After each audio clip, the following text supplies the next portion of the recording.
अस्सलाम वालेकुम दोस्तों, आज हम अपने नावल की 18वीं किस्त शुरू करते हैं। सलार की आंखों में नमी आ गई। उन्होंने एक बार फिर मामा हाशिम के बारे में कुछ नहीं पूछा था, कुछ नहीं कहा था। क्या इसका मतलब था कि वो हमेशा के लिए इसकी ज़िंदगी से निकल गई? क्या इसका मतलब था कि वो आइंदा भी कभी इसकी ज़िंदगी में नहीं, उसे अपनी ज़िंदगी आमना के साथ ही गुजारनी पड़ेगी? इसका दिल डूबा। वो डॉक्टर साहब के मुंह से मामा के हवाले से कोई तसल्ली, कोई दिलासा, कोई उम्मीद चाहता था। डॉक्टर साहब खामोश थे। मैं चुपचाप इन्हें देखता रहा। मैं आपके लिए और आमना के लिए बहुत दुआ करूंगा, बल्कि मैं वो दुआ करके आया हूँ खाना काबा में रोज़े रसूल सल्लल्लाहु अलैहि वसल्लम पर। वो लंदन से वापसी पर उम्रा करके आए थे। सलार ने सर झुका लिया। अजान की आवाज़ आ रही थी। मुलाजिम इफ्तारी के लिए मेज़ तैयार कर रहा था। इसने बुझल दिल के साथ डॉक्टर सिफ्त अली के साथ बैठकर रोज़ा इफ्तार किया। फिर वो डॉक्टर सिफ्त अली नमाज पढ़ने के लिए करीबी मस्जिद में चले गए। वहाँ से वापसी पर इसने डॉक्टर सिफ्त अली के यहाँ खाना खाया और फिर अपने फ्लैट पर वापस आ गया। कल मेरे साथ सईदा अम्मा के यहाँ चल सकते हो? उसने डॉक्टर सिफ्त अली के घर से वापसी के बाद 10 बजे के करीब फुरकान को फ़ोन किया। फुरकान हॉस्पिटल में था। इसकी नाइट ड्यूटी थी। हाँ, क्यों नहीं, कोई खास काम है? मैं आमना से कुछ बातें करना चाहता हूँ। फुरकान कुछ देर बोल नहीं सका। सलार का लहजा बहुत हमवार था। वहाँ किसी तलखी के कोई आसार नहीं थे। कैसी बातें? कोई तशवीशनाक बात नहीं है, सलार ने जैसे से तसल्ली दी। फिर भी फुरकान ने इसरार किया। तो फिर तुम मम्मा के बारे में बात करना चाहते हो? तुम पहले मुझे बताओ कि मेरे साथ चलोगे? सलार ने इसकी बात का जवाब देने के बजाय पूछा। हाँ चलूंगा। तो फिर मैं तुम्हें कल ही बताऊंगा कि मुझे इससे क्या बात करनी है। इससे पहले कि फुरकान कुछ कहता फ़ोन बंद का हो गया। तो मुझसे मामा के बारे में बात करना चाहते हैं? फुरकान ने गाड़ी ड्राइव करते हुए सलार से पूछा। नहीं, सिर्फ मामा के बारे में नहीं, और भी बहुत सारी बातें जो मैं करना चाहता हूँ। तो गौर से गड़े मुर्दे खाने की कोशिश मत करो, फुरकान ने नाराज़ी से कहा। उसको मेरी तरजीहात और मकासद का पता होना चाहिए। अब इसे सारी जिंदगी गुजारनी है मेरे साथ। सलार ने इसकी नाराज़गी की परवाह किए बगैर कहा। पता चल जाएगा उसे, समझदार लड़की है वो। इसे अगर कुछ बताना ही है तो घर ला कर बताना। वहाँ पिंडोरा बॉक्स खोलकर मत बैठ जाना। घर लाकर बताने का क्या फायदा जब इसके पास वापसी को कोई रास्ता ही ना हो? मैं चाहता हूँ मेरी बातों को सुने, समझे, सोचे और फिर कोई फैसला करे। आप कोई फैसला नहीं कर सकती। वो तुम्हारा, इसका निकाह हो चुका है। रुखसती तो नहीं हुई। इससे क्या फर्क पड़ता है? क्यों नहीं पड़ता? अगर इसको मेरी बात पर इतराज हुआ तो इस रिश्ते के बारे में नजरसानी कर सकती है, सलार ने संजीदगी से कहा।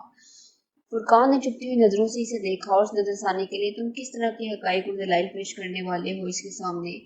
मैं उसे सिर्फ चंद बातें बताना चाहता हूँ जिसका जानना उनके लिए जरूरी है, सलार ने दो टोक अंदाज में कहा। वो डॉक्टर सिफ्त अली के रिश्तेदार हैं। मैं इस वाले से इसकी बहुत इज्जत करता हूँ। डॉक्टर साहब ने मुझसे नहीं कहा होता तो ये रिश्ता कायम भी ना होता, लेकिन मैं। फुरकान ने इसकी बात काट दी। ठीक है, तुमको इससे जो कहना है कह लेना, लेकिन उमामा के जिक्र को जरा कम ही रखना, क्योंकि वो अगर इस बात से हर्ट हुई तो वो यही बात होगी। बाकी चीजों की परवाह वो शायद ना करे। आफ्टर ऑल गुजरी बीवी होना या कहलाना आसान नहीं होता। फुरकान से समझाने की कोशिश की। और मैं चाहता हूँ वो ये बात महसूस करे, सोचे इसके बारे में। अभी तो कुछ भी नहीं बिगड़ा। तुम कहते हो वो खूबसूरत है, पढ़ी लिखी है, अच्छी फैमिली से ताल्लुक है इसका। फुरकान एक बार फिर इसकी बात काटी। खत्म कर इस मौजू को सलार। तुमको इससे जो कुछ कहना है, वो जो समझाना है, जाकर कह लेना। मैं उससे अकेले में बात करना चाहता हूँ, सलार ने कहा। मैं सईदा माँ से कह दूंगा, वो तुम्हें अकेले में इससे बात करा देगी। फुरकान ने इसकी बात पर सर हिलाते हुए कहा। वो आधा घंटे में सईदा माँ के यहाँ पहुंच के दरवाजा सईदा माँ ने ही खोला था और सलार और फुरकान को देखकर वो खुशी से बेहाल हो गई थी। वो इन दोनों को इस बैठक नुमा कमरे में ले गई। सईदा उमा सलार आमना से तन्हाई में कुछ बातें करना चाहता है। फुरकान ने कमरे में दाखिल होते हुए कहा। सईदा अम्मा कुछ उलझी। कैसी बातें? वो सलार की तरफ देख रही थी, जो खुद भी बैठने की बजाय फुरकान के साथ ही खड़ा था। है चंद बातें वो जो इससे करना चाहते हैं, मगर परेशानी वाली कोई बात नहीं, फुरकान ने भी तसल्ली दी। सईदा अम्मा एक बार फिर सलार को देखने लगी। से नजर चुरा ली। अच्छा, तो फिर तुम मेरे साथ आ जाओ बेटा, आमना अंदर है, इधर आकर इससे मिल लो। सईदा अम्मा कहते हुए दरवाजे से बाहर निकल गई। सलार ने एक नजर फुरकान को देखा, फिर वो खुद भी सईदा अम्मा के पीछे चला गया। बैठक बैरूनी दरवाजे के बाएं जाने थी। दाएं जाने ऊपर जाने वाली सीढ़ियां थी। बैरूनी दरवाजे से कुछ आगे बिल्कुल सामने कुछ सीढ़ियों चढ़ने के बाद लकड़ी का एक और पुरानी दर्ज का बहुत बड़ा दरवाजा था, जो इस वक्त खुला हुआ था। वहां सिर्फ ईंटों का बड़ा वसी सहन नजर आ रहा था। सईदा अम्मा घरों की सीढ़ियों की तरफ था। सलार से कुछ फासले पर था। सईदा अम्मा अब सीढ़ियाँ चढ़ रही थी। वो जब सीढ़ियाँ चढ़कर शहर में दाखिल हुई तो सलार फिर कुछ झिझकता वो सीढ़ियाँ चढ़ने लगा। वसी सुर्ख ईंटों के सहन के दोनों तरफ दीवारों की तरफ क्यारियां बनी हुई थी, जिनमें लगे हुए सब्ज पौधे और बेलें सिर्फ ईंटों से बनी हुई दीवारों के बैकग्राउंड में बहुत खूबसूरत लग रही थी। सहन के हिस्से में धूप थी, उस दिन के इस हिस्से में भी वो धूप बेहद तेज थी और धूप ने सर्फ रंग को कुछ और नुमाया कर दिया था। आहिस्ता आहिस्ता सीढ़ी चढ़कर सलार ने सहन में कदम रख दिया और वो ठिठक कर रह गया। सहन के धूप वाले हिस्से में रखी हुई चारपाई के सामने एक लड़की खड़ी थी। वो शायद अभी चारपाई से उतरी थी। उसकी पूंछ सलार की तरफ थी। वो सफेद कुर्ते और स्याह शलवार में मलबूस थी और नहा कर निकली थी। इसकी कमर से कुछ ऊपर इसके स्याह गीले बाल लटों की सूरत में इसकी पूंछ पर बिखरे हुए थे। इसका सफेद दुपट्टा चरपाई पर पड़ा हुआ था। वो अपने कुर्ते की आस्तीनों को कहनियों तक फोल्ड करते हुए सलार की तरफ मुड़ी। सलार सांस नहीं ले सका। इसने जिंदगी में ज्यादा खूबसूरत लड़की नहीं देखी थी, या फिर इस लड़की ज्यादा खूबसूरत कोई नहीं लगा था। वो यकीनन आमना थी। इसके घर में आमना के अलावा और कौन हो सकता था। वो आगे नहीं बढ़ सका। इससे नजरें नहीं हटा सका। किसी ने इसके दिल को मुट्ठी में लिया था। धड़कन रुकी थी या रवां वो जान नहीं सका। इसके और आमना के दरमियान बहुत फासला था। आस्तीन मोड़ते हुए आमना की पहली नजर सईदा अम्मा पर पड़ी। सलार बेटा आया। सईदा अम्मा बहुत आगे बढ़ आई थी। आमना ने गर्दन को तिरछा करते हुए सेन के दरवाजे की तरफ देखा। सलार ने इसे भी झटकते देखा। फिर वो मुड़ी। इसकी पुश्त एक बार फिर सलार की तरफ थी। सलार ने इसे झुकते और चरपाई से दुपट्टा उठाते देखा। दुपट्टे को सीने पर फैलते हुए इसने इसके एक पल्लू के साथ अपनी सर और पूंछ को ढांक लिया था। सलार अब उसकी पूंछ पर बिखरे बाल नहीं देख सकता था, मगर इसे आमना के इत्मीनान ने हैरान किया। वो कोई घबराहट, कोई जल्दी, कोई हैरानी नहीं थी। सईदा अम्मा ने मुड़कर सलार को देखा। फिर से दरवाजे में खड़े देखकर उन्होंने कहा, अरे बेटा, वहां क्यों खड़े हो? अंदर आओ, तुम्हारा अपना ही घर है। आमना ने दुपट्टा ओढ़ने के बाद मुड़कर इसे फिर एक बार फिर देखा था। वो भी इसे देख रहा था, बल्कि चिपकाए बगैर था। बहुत बेहिस हरकत। आमना के चेहरे पर एक रंग आकर गुजर गया। वो आगे आ गया था। ये आमना है, मेरी बेटी। सईदा मैंने इसके करीब आने पर तारुफ कराया। अस्सलाम वालेकुम, सलार ने आमना को कहते सुना। वो कुछ बोल नहीं सका। वो इससे चंद कदमों के फासले पर खड़ी थी। इसे देखना मुश्किल हो गया था। वो नर्वस हो रहा था। आमना ने इसकी घबराहट को महसूस कर लिया था। सलार तुमसे कुछ बातें करना चाहता है। सही बात, सईदा अम्मा ने आमना को बताया। आमना ने एक बार फिर सलार को देखा। दोनों की नजरें मिली। दोनों ने बैकवक्त नजरें चुराई। आमना ने सईदा अम्मा को देखा और सलार ने आमना की कलाइयों तक मेहंदी के नक्शो निगार से भरे हाथों को यकदम इसे लगाकर वो इस लड़की से कुछ कह नहीं सकता। सलार बेटा, अंदर कमरे में चलते हैं, वहां तुम इत्मीनान से आमना से बात कर लेना। सईदा अम्मा ने इस बार सलार को मुखातिब किया। सईदा अम्मा कहते हुए बरामदे की तरफ बढ़ी। सलार ने आमना को सर झुकाए इसकी पैरवी करते हुए कहा।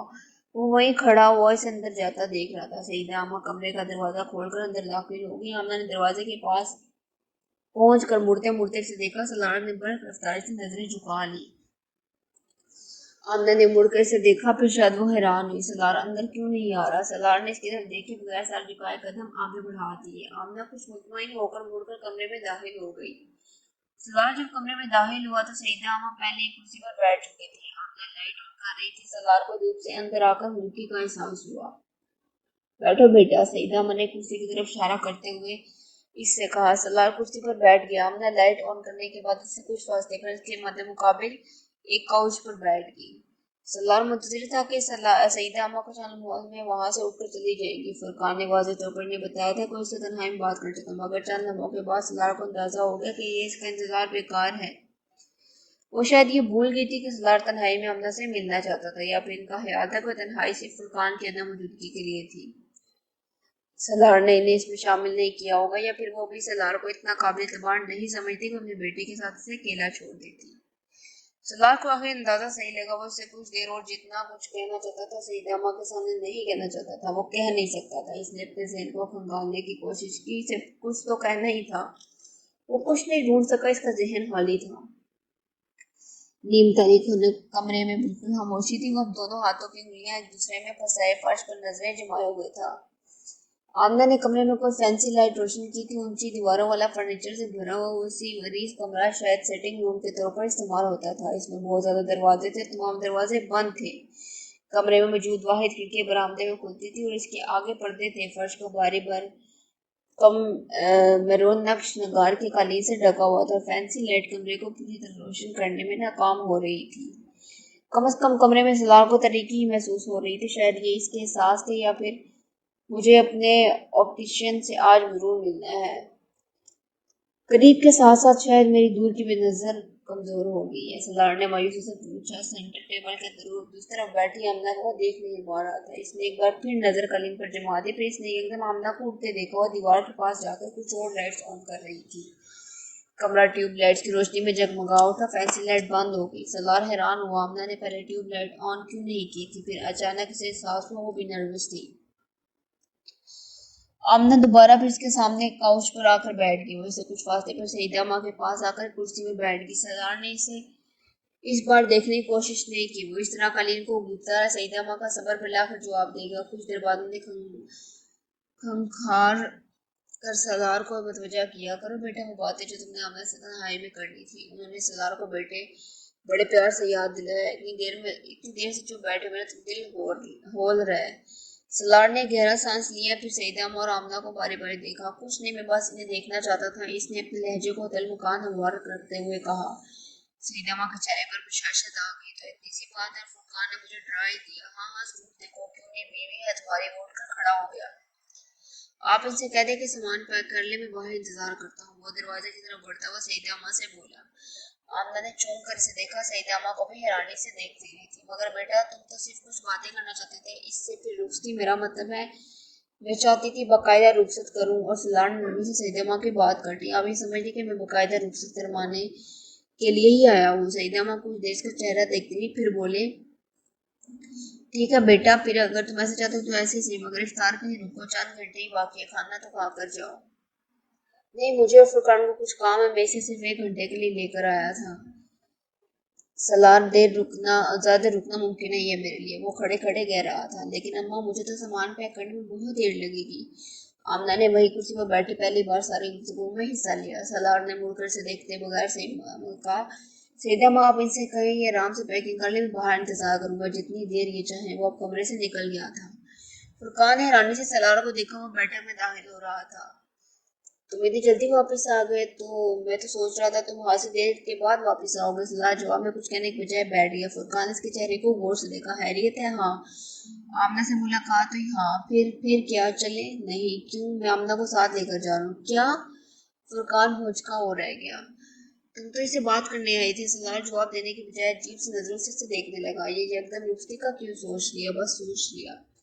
इस बार फुरकान ने इसे उलझी हुई नजरों से देखा। 2 घंटे के बाद आमना जब फुरकान और सलार के साथ सलार के फ्लैट पर पहुंची तब अफ्तार में ज्यादा वक्त नहीं था। सलार ने इफ्तारी का सामान रास्ते से लिया था। फुरकान इन दोनों को इफ्तारी के लिए अपने फ्लैट पर ले जाना चाहता था, मगर लंच पर जमान नहीं हुआ। फुरकान ने अपनी बीवी को भी सलार के फ्लैट पर बुला लिया। इफ्तारी के बाद टेबल फुरकान की बीवी ने ही तैयार किया था। आमना ने मदद करने की कोशिश की थी, जिसे फुरकान की बीवी ने रद्द कर दिया। सलार ने मुदाखलत नहीं की थी। वो मोबाइल लेकर बालकोनी में चला गया। लॉन में बैठे खिड़कियों के शीशे के पार आमना ने इसे बालकोनी में टहलते मोबाइल पर किससे बात करते देखा। वो बहुत संजीदा नजर आ रहा था। इसने सईदा माँ के घर से अपने फ्लैट तक एक बार भी इसे मुखातिब नहीं किया था। ये सिर्फ फुरकान था जो वक्तन फवक्तन से मुखातिब कर रहा था, और अभी भी यही हो रहा था। सलार ने खामोशी इफ्तार की मेज पर भी नहीं तोड़ी। फुरकान की बीवी या आमना को मुख्तलिफ चीजें सर्व करते रहे। आमना इसकी खामोशी और सरमहरी को महसूस किया था। इफ्तारी के बाद वो फुरकान के साथ मगरिब की नमाज के लिए निकल आया था। फुरकान को मगरिब की नमाज पढ़ने के बाद हॉस्पिटल जाना था। मस्जिद से निकलकर फुरकान के साथ कार पार्किंग की तरफ आते हुए फुरकान ने इससे कहा, तुम ज्यादा खामोश हो। सलार ने एक नजर से देखा, फिर कुछ कहे बगैर चलता रहा। क्या तुम्हें कुछ कहना नहीं है? वो मुसलसल इसकी खामोशी को तोड़ने की कोशिश करता रहा। सलार ने सर उठाकर सामान को देखा। मगरिब के वक्त की धुन नमदार होने लगी थी। गहरा सांस लेकर इसने फुरकान को देखा। नहीं, मुझे क्यों कुछ नहीं कहना। चंद लम्हे के बाद चलने के बाद फुरकान ने इसे बड़बड़ाते सुना, मैं आज कुछ भी कहने के काबिल नहीं हूँ। फुरकान को बेख्तियार इस पर तरस आया। साथ चलते चलते इसने सलार का कंधा थपथपाया। मैं तुम्हारे से साथ समझ सकता हूँ, मगर जिंदगी में ये सब होता रहता है। तुम मामा के लिए जो कुछ कर सकते हो तुमने किया, जितना इंतजार कर सकते थे तुमने किया। 8-9 साल कम नहीं होते। अब तुम्हारी किस्मत में अगर ये लड़की है तो हम तुम क्या कर सकते हैं। सिगार ने बेताश नजरों से देखा। इस घर में आना मामा का मुकद्दर नहीं था, आमना का मुकद्दर था। सुबह आ गई। इस निकाह होते 7 दिन हुए, 8वें दिन वो यहाँ है। मामा के साथ निकाह को 2 साल होने वाले हैं। वो आज तक तुम्हारे पास नहीं आ सकी। क्या तुम ये बात नहीं समझ सकते? मामा तुम्हारे मुकद्दर में नहीं है। वो पूरे दिल से समझाने की कोशिश करता। हमारी बहुत सारी ख्वाहिशात होती है, बाज ख्वाहिशात अल्लाह पूरी कर देता है, बाज नहीं करता। हो सकता है वो मामा के नाम मिलने में तुम्हारे लिए बेहतरी हो सकता है अल्लाह ने तुम्हें आमना के लिए ही रखा हो सकता है आज से चंद साल पहले तुमसे इस बात का अल्लाह ताला शुक्र अदा करते ना थको। वो दोनों एक पार्किंग के पास पहुंच गए थे। फुरकान की गाड़ी शुरू में ही खड़ी थी। मैंने अपनी जिंदगी में ऐसा कोई इंसान नहीं देखा जिसकी हर ख्वाहिश पूरी हो, जिसने जो चाहा हो पा लिया हो। फिर शिकवा किस बात का? आमना के साथ एक अच्छी जिंदगी गुजारने की कोशिश करो। वो दोनों अब गाड़ी के पास पहुंच चुके थे। फुरकान ने ड्राइविंग सीट का दरवाजा खोला, मगर बैठने से पहले इसने सलार के दोनों कंधों पर हाथ रखते हुए बारी बारी इसके दोनों गालों को नरमी से चूमा। तुम्हें याद रखना चाहिए कि तुमने एक नेकी की है। उस नेकी का अजर अगर तुम्हें यहाँ नहीं मिलेगा तो अगली दुनिया में मिल जाएगा। वो अब सलार के चेहरे को अपने दोनों हाथों में लिए हुए था, कह रहा था। सलार सर को हल्का सा हम करते हुए थोड़ा सा मुस्कुराया। फुरकान ने एक गहरा सांस लिया। आज के दिन ये पहली मुस्कुराहट थी जो इसने सलार के चेहरे पर देखी थी। इसने खुद भी मुस्कुराते हुए सलार की पूंछ थपथपाई, ड्राइविंग सीट पर बैठ गया। सलार ने गाड़ी का दरवाजा बंद कर दिया। फुरकान अमेशन में चाबी लगा रहा था तो इसने सलार को खिड़की का शीशा उंगली से बजाते हुए देखा। फुरकान ने शीशा नीचे कर दिया। तुम कह रहे थे तुमने आज तक कोई ऐसा इंसान देखा जिसने जिस चीज की भी ख्वाहिश की से मेल की? सलार खिड़की पर झुके पुरस्कून आवाज में इससे कह रहा था। फुरकान ने उलझी नजरों से इसे देखा। वो बेहद पुरस्कून मुतमईन नजर आ रहा था। तो तुम मुझे देखो क्योंकि मैं वो इंसान हूँ जिसने आज तक जो भी चाहा उसे मिल गया। फुरकान को लगा इसका ज़हन गम की वजह से मुतासिर हो रहा है। जिसे तुम नेकी कह रहे हो दरअसल मेरा अजर है। मुझे ज़हन पर वही दे कर ही दे गया था। मुझे आखिरत के इंतजार में नहीं रखा कि मेरा मुकद्दर आज भी वही है जो 9 साल पहले था। और ठहर ठहर कर गहरी आवाज में कह रहा था। मुझे वही दावत दी गई जिसकी मैंने ख्वाहिश की थी। मामा हाशिम इस वक्त मेरे घर पर है। खुदा हाफिज।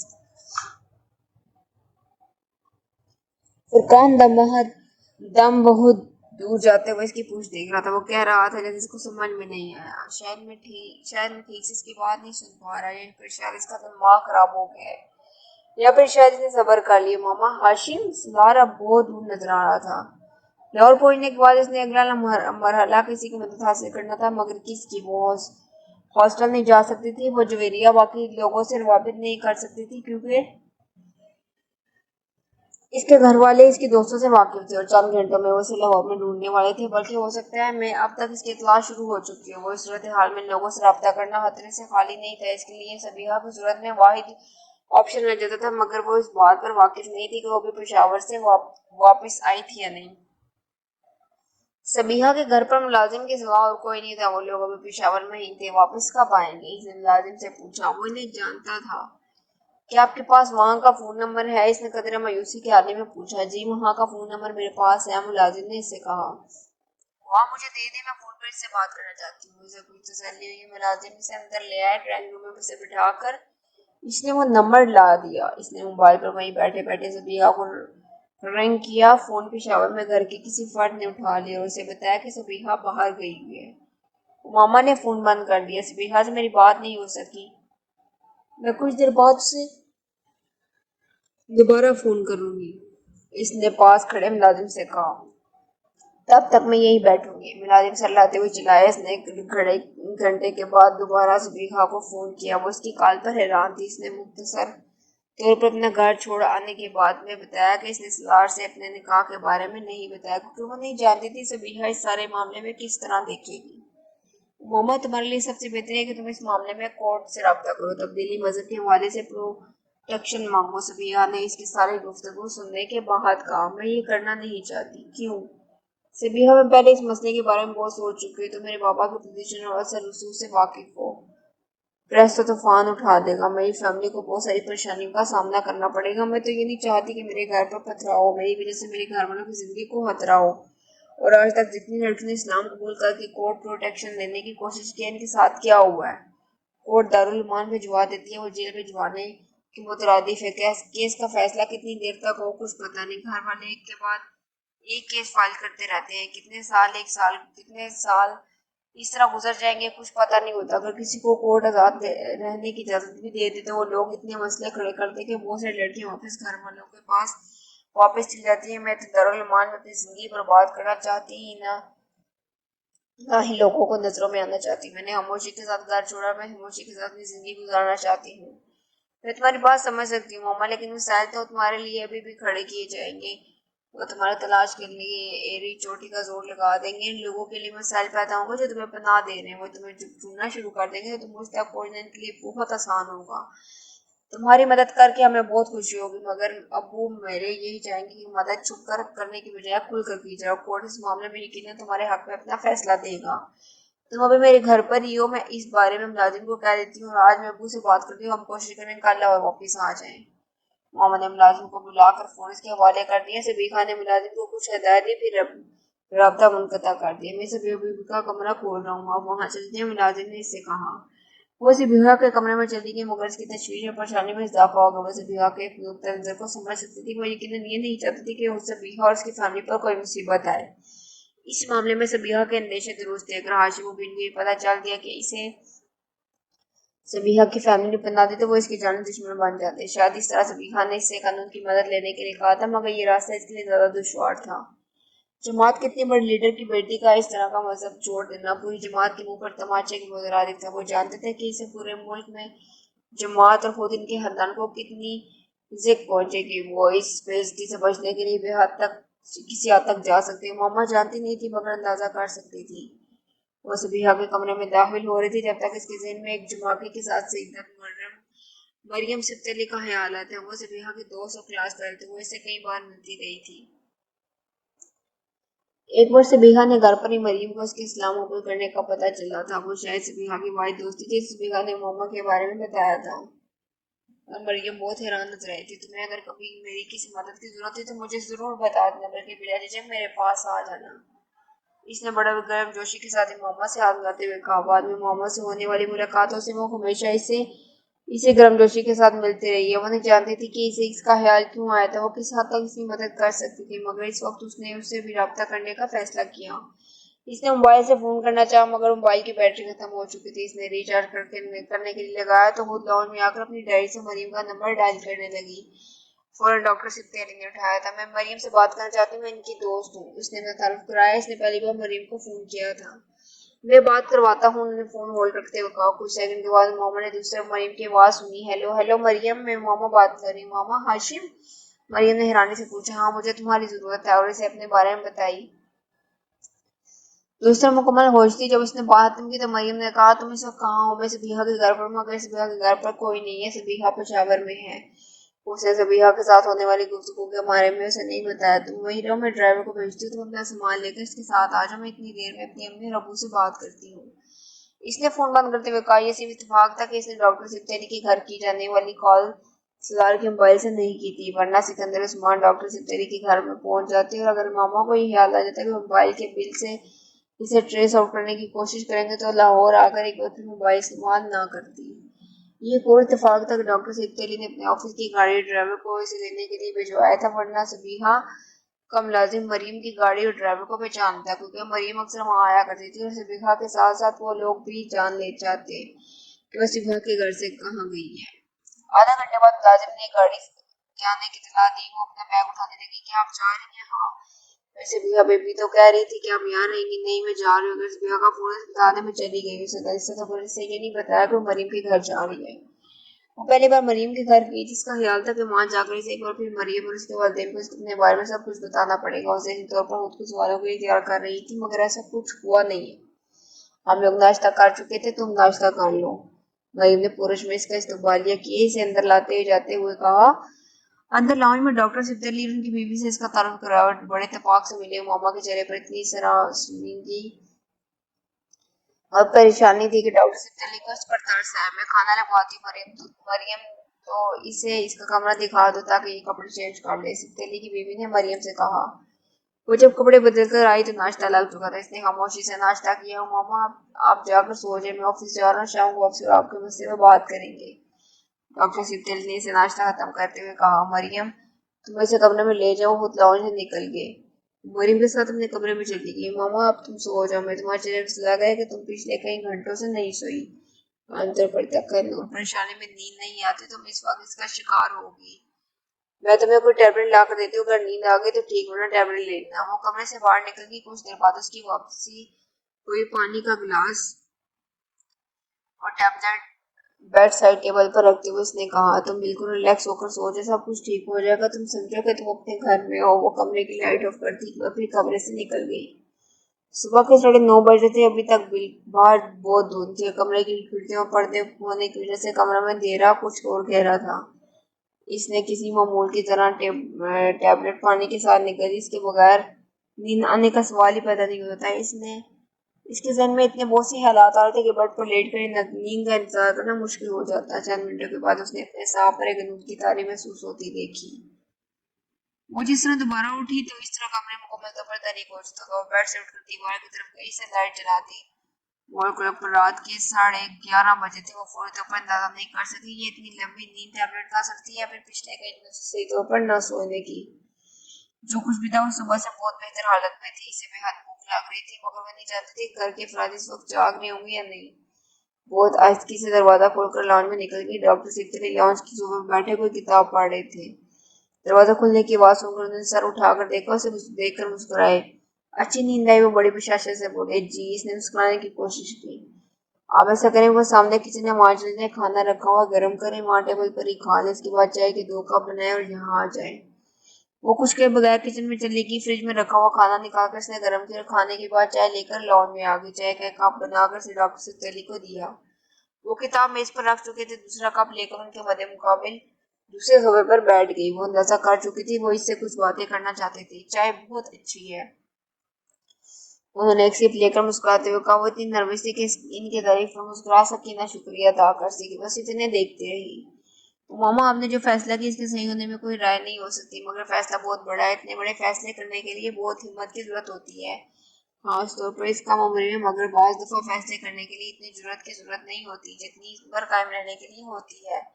आपको कुछ अर्से बाद इसका अंदाजा होगा। वो बड़े ठहरे हुए लहजे में कह रहे थे। मैं आपसे ये जानना चाहता हूँ कि क्या मजहब की तब्दीली का फैसला सिर्फ मजहब के लिए या कोई और वजह भी है? वह चौंक कर इन्हें देखने लगी। मेरा ख्याल है मुझे ज्यादा वाज़ेह तौर पर सवाल पूछना चाहिए, क्योंकि कहीं ऐसा ना हो कि आप किसी लड़के में दिलचस्पी रखती है इसके कहने पर, या इसके लिए आपने घर से निकलने का फैसला किया हो या मजहब बदलने का। इसका सवाल का जवाब देने से पहले ये मत सोचना कि अगर आप ऐसी कोई वजह होगी तो मैं आपको बुरा समझूंगा या आपकी मदद नहीं करूंगा। मैं सिर्फ इसलिए पूछ रहा हूँ कि अगर ऐसा हुआ तो फिर मुझे इस लड़के और इसके घर वालों से भी मिलना होगा। डॉक्टर सिब्बत अब सवाली नजरों से उसे देख रही थी। इस वक्त मामा को पहली बार मरियम से इतनी देर से रब्ता करने पर पछतावा हो। अगर सलार की बजाय डॉक्टर सिब्बत जलाल से या इसके घर वालों से बात करते तो शायद भी इसने बोझल दिल्ली से नफी में सर हिला दिया। ऐसा कुछ नहीं है। क्या आपको वाकई यकीन है कि ऐसा कुछ नहीं? उन्होंने एक बार फिर पुरस्कार अंदाज में से कहा। जी, मैंने इस्लाम किसी लड़की के लिए कबूल नहीं किया। इस बार झूठ नहीं बोल रही थी। इसने इस्लाम वाकई जलाल अंसर के लिए कबूल किए नहीं किया था। फिर आपको अंदाजा होना चाहिए कि आपको कितनी परेशानियों का सामना करना पड़ेगा। मुझे अंदाजा है आपके वालिद हाशिम मुबीन साहब से मौके पर जमात के बहुत सरगर्म और बारसूख लीडर थे। वो आपका इनके मदद से ताइब होकर इस तरह घर से चले आना इनके लिए एक बहुत बड़ा धचका था। आपको ढूंढने और वापस ले जाने के लिए जमीन आसमान एक कर देंगे। मगर घर में मगर मैं किसी भी कीमत पर वापस नहीं जाऊंगी। मैंने बहुत सोच समझ कर फैसला किया है। घर आपने छोड़ दिया है, अब आप आगे क्या करेंगे? मामा को अंदेशा हुआ कि वो इसे कोर्ट में जाने का मशवरा देंगे। मैं कोर्ट में नहीं जाऊंगी। मैं किसी के सामने आना नहीं चाहती। आप अंदाजा कर सकते हैं कि सामने आकर मेरे लिए बहुत ज्यादा मसाइल पैदा हो जाएंगे। फिर आप क्या करना चाहती हैं? वो गौर से देखते हुए कहा।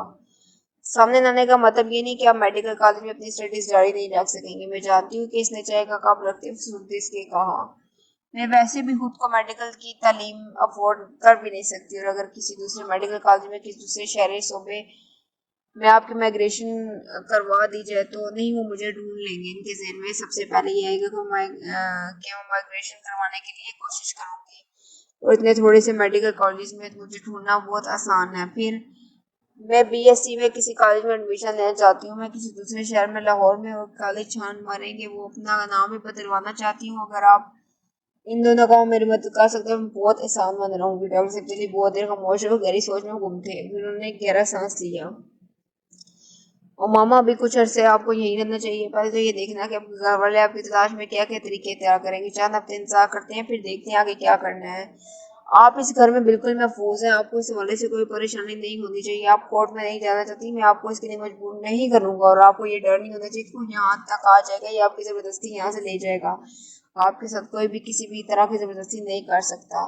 उन्होंने इस रात इसे बहुत सलियां दी थी, जिसे डॉक्टर सिद्दीकी की शक्ल देखकर बेख्तियार हाशिम बिन याद आते रहे। वो बोझल दिल के साथ अपने कमरे में चली गई। दूसरे दिन डॉक्टर सिद्दीकी शाम 5 बजे के करीब से अपने ऑफिस से आए थे। साहब को अपनी स्टडी में बुला रहे थे, जो इस वक्त नईम के साथ किचन में थी, जब मुलाजिम ने इससे आखिर से पैगाम दिया, वो आओ मामा बैठो। स्टडी के दरवाजे पर दस्तक देकर अंदर दाखिल होने पर डॉक्टर सिद्दीकी ने इससे कहा कि वो अपनी टेबल के एक दराज से कुछ पेपर्स निकाल रहे थे और वहां रखी कुर्सी पर बैठ गई। आज मैंने कुछ मालूमात करवाई है आपके बारे में। आपके घर वाले आपकी तलाश में कहाँ तक पहुँच जाते हैं और क्या कर रहे हैं? उन्होंने दराज बंद करते हुए कहा, ये सलार सिकंदर कौन है? इन दिगले सवाल ने इसकी दिल की धड़कन को चंद हमों के लिए रोक दिया था। वो अब कुर्सी पर बैठे हुए इसे बगौर देख रहे थे। इसके चेहरे की फक हुई रंगत ने इसे बता दिया कि वो चंद नाम मामा के लिए नबी नहीं था। सलार हमारे साथ वाले घर में रहता है, इसने डरते हुए कहा। इसने मेरी बहुत मदद की है घर से निकलने में। इस्लामाबाद से लाहौर मुझे वहीं छोड़कर गया था। वो दरमियान रुक गई। क्या इसके साथ निकाह के बारे में बताना चाहिए? वो गुम में थी। आपके वालिद के खिलाफ एफआईआर दर्ज करवाई, आपको अगवा करने के इल्जाम में। मामा के चेहरे की रंगत और जर्द हो गई। इसे धोखा नहीं था कि सलार सिकंदर इतनी जल्दी पकड़ा जाएगा, और अब इसके घर वाले यकीनन जलाल अंसर तक भी पहुंच जाएंगे। और निकाह इसके बाद कहाँ, क्या वो यहाँ आ जाएंगे? क्या वो पकड़ा गया? बेख्तियार इसके मुंह से निकला, नहीं, ये ट्रेस ऑफ कर लिया गया था कि इस रात किसी लड़की के साथ लाहौर तक आया था, लेकिन इसके असरार तक वो आप नहीं थी, कोई दूसरी लड़की थी, इसकी कोई गर्लफ्रेंड। और इसने इसका सबूत भी दे दिया था। डॉक्टर सिद्दीकी ने रास्ता के ऊपर नहीं बताया कोई लड़की कोई तो वाइफ थी। पुलिस इसे गिरफ्तार इसके अपने वालिद की वजह से नहीं कर सकी, इसके सबूत देने के मौके पर। इसके आपके घर वालों का यही सलाह था कि आपकी गुमशुदगी में वही मुलविस है। मामा कैसा लड़का है ये सलार सिकंदर? डॉक्टर सिद्दीकी से अचानक पूछा। बहुत बुरा, बेख्तियार मामा के मुंह से निकला, बहुत ही बुरा। मगर आप तो कह रहे थे कि इसने आपको बहुत मदद की। फिर आज से मैंने मदद किया, मगर बहुत बुरा किरदार का लड़का है। मेरी मदद शायद इसने इसलिए की क्योंकि मैंने इसे एक बार से फर्स्ट एड दी थी। इसने मुझे कोशिश की थी, तब वो शायद इसलिए भी इसने मदद की क्योंकि मेरा भाई इसका दोस्त है, वरना वो बहुत बुरा लड़का है। वो ज़हनी मरीज है, पता नहीं जी बातें करता है, जी हरकतें करता है। मामा के जिम्मे इस शख्स के साथ की एक सफर की याद आ रही थी, जिसमें वो पूरा रास्ता झंझावट का शिकार होती रही। डॉक्टर सिद्दीकी ने सर हिलाया। पुलिस आपके फ्रेंड से भी पूछताछ कर रही है। सबिहा के घर तक भी पुलिस गई है।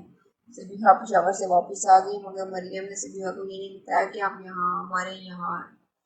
आप अब सबिहा से रब्ता मत करें, इसे फोन भी मत करें, क्योंकि अभी भी वो आप उसके घर को अंडर ऑब्जर्वेशन रखेंगे और फोन को भी खास तौर पर चेक करेंगे। बल्कि आप अब किसी भी दोस्त से फोन पर कॉन्टैक्ट मत करना, ना ही यहाँ से बाहर जाना। उन्हें से हिदायत दी, मेरे पास मोबाइल है, इस पर भी कॉन्टैक्ट नहीं कर सकती। वो चौंके, आपका मोबाइल है? नहीं, इस लड़की का, सलार का। वो सलार तक पहुंच गए तो मोबाइल तक भी पहुंच जाएंगे। वो बात करते करते रुक गए। जो कॉल आपने हमारे घर की थी वो इस मोबाइल से की थी?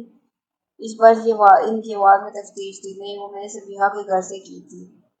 आप अब इस मोबाइल पर दोबारा कोई कॉल ना करना, ना रिसीव करना। वो कुछ मुतमईन हो गए। अगले कुछ दिनों में इस तलाश के सिलसिले में और कमरे में मसरूफ होती रही है। इनके जराए मालूमात जो भी थे, मगर वो बेहद बावसूख थे। इसे हर जगह ढूंढा जा रहा था, medical college, hospital, class fellows hospital, roommates और फ्रेंड्स। हाशिम भी ने इसे ढूंढने के लिए न्यूज़पेपर का सहारा नहीं लिया था। मीडिया की मदद लेने का नतीजा इनके लिए रुस्वाकुन साबित होता। वो जिस हद तक इसकी गुमशुदगी को खुफिया रखने की कोशिश कर सकते थे कर रहे थे, मगर वो पुलिस की मदद हासिल किए हुए थे। इनकी जमात भी से सिलसिले में इनकी पूरी मदद कर रही थी। वो लोग सीबीआई तक पहुंच गए थे, मगर वो ये जान नहीं पाए थे कि वो लाहौर आने के बाद इसकी खाई गई है। शायद ये सबिहा के इन दिनों पेशावर में होने वाला नतीजा था, जिस दिन मामा अपने घर में चली गई थी, वरना शायद सबिहा उसके घर वालों को भी कुछ मसाइल का सामना करना पड़ता। मरियम ने सबिहा को मामा के अपने यहाँ मौजूदगी के बारे में नहीं बताया था। उसने मुकम्मल तौर पर यूं जाहिर किया था जैसे वो मामा इसकी गुमशुदगी बाकी स्टूडेंट की तरह इसके लिए भी हैरानकुन बात थी। चंद हफ्ते गुजरने के बाद जब मामा को यकीन हो गया कि डॉक्टर सिद्दीकी की आमद महफूज और कोई भी वहाँ तक नहीं पहुँच सकता, तो उसने सलार सिकंदर को फ़ोन किया। उससे निकाह करके पेपर लेना चाहती थी। तब पहली बार ये जानकर इसकी पैरों के नीचे से ज़मीन निकलेगी कि सलार ने ना तो तलाक का आखिरी तफवीज़ किया और ना ही इसे तलाक देने का इरादा रखता था। डॉक्टर सिद्दीकी के घर पहुंचने के बाद इससे पहली बार फ़ोन मोबाइल का इस्तेमाल किया था, वो भी किसी को बताए बगैर। सलार से फ़ोन पर बात करने के बाद इसे अपनी हिमाकत का शिद्दत से एहसास हुआ। इसे सलार जैसे शख्स पर कभी भी इस हद तक इत्मीनान नहीं करना चाहिए था। वो इसे पेपर्स को देखने में कितना वक्त लग सकता था जो इसने देखने से इजनाब किया। फिर आखिर उसने पेपर्स की एक फौरी कापी तौर पर इसे क्यों नहीं दी, कम अज कम इस वक्त जब वो अपने घर से निकल रहे थे। अब ये अंदाजा होता है कि उस शख्स के लिए कितनी बड़ी मुसीबत बन गई और आइंदा आने वाले दिनों में वो अब हर बातों पर सता रही थी। मगर इसे अंदाजा होता है कि डॉक्टर सिंह तेली जैसे आदमी के पास पहुंच जाएगी तो वो कभी भी निकाह करने की हिमाकत न करती। सलार जैसे आदमी के साथ तो बिल्कुल नहीं। और अगर इसे यकीन हो कि अगर डॉक्टर सिंह तेली हर हालत में इसकी मदद करेंगे तो कम अज कम सलार के बारे में इसे झूठ ना बोलती। फिर वो कोई ना कोई रास्ता निकालते हैं। मगर अब जब वो इन्हें बड़े दावे यकीन के साथ यकीन दिला चुकी है कि किस लड़के के साथ किसी भी तरह इन्वॉल्व नहीं थी, तो इस निकाह का इंकशाफ वो भी इस लड़के के साथ जिसकी बुराइयों के बारे में डॉक्टर सिद्दीकी से बात कर चुकी है, उस चीज़ के बारे में वो सब जानते हैं कि मामा के वालिदैन इसके अलावा हुआ का केस फाइल किया। वो नहीं जानती थी कि वो अगर आप डॉक्टर सिद्दीकी को हिकायत बताने की कोशिश करेगी तो इनका रद्द-ए-अमल क्या होगा। कम अज कम इस वक्त वो वाहिद ठिकाना खोने के लिए तैयार नहीं थी। अगले कई दिन तक इसकी भूख प्यास बिल्कुल खत्म हो गई। मुस्तकबिल एकदम भूत बन गया। सलार सिकंदर से एक शख्स से इतनी नफरत महसूस हो रही थी कि वो अगर इसके सामने आए तो उसे शूट कर देती थी। इसे अजीब अजीब खदशे अंदेशे तंग करते रहे।